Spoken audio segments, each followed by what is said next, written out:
Amerikada Meksika chegarasidan bir bola, bir yigit velosipedni minib, yelkasida bir xalta yuk bilan o'tyapti ekan.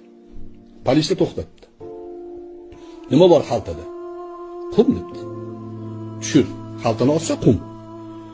Bir bolaga qarabdi, yigitga qarabdi, bir qumga qarabdi. O'taver debdi. O'tgan. Kelyapgan haftasi yana velosipedni minib, xaltani ko'tarib olgan, o'tib ketyapti, to'xtatibdi. Nima xaltada? Qum debdi. Och.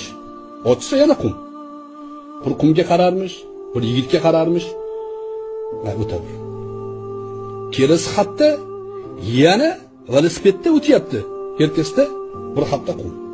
Endi narka polis bilan kutib olishibdi haligida. Qumni ochib, itga hidlatib, qarasa yo'q. Narkotika emas. Yana hayron kutib olishibdi. Har hafta shuni qilgan. Unga kameralar qo'yishibdi. Kimyogarlarni chaqirishibdi. Qumdan analiz olishibdi. Tillamikin nima hech, faqat qum. Yillar o'tgandan keyin o'sha chegarada, ya'ni nazorat qilgan polis nafaqaga chiqibdi. Bir joyga kirsa, qahvaxonada haligi bola yigit o'tirganmish.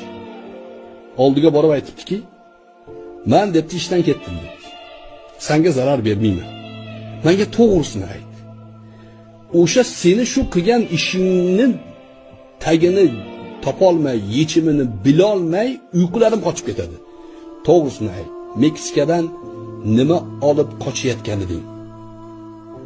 deganda velosiped degan ekan.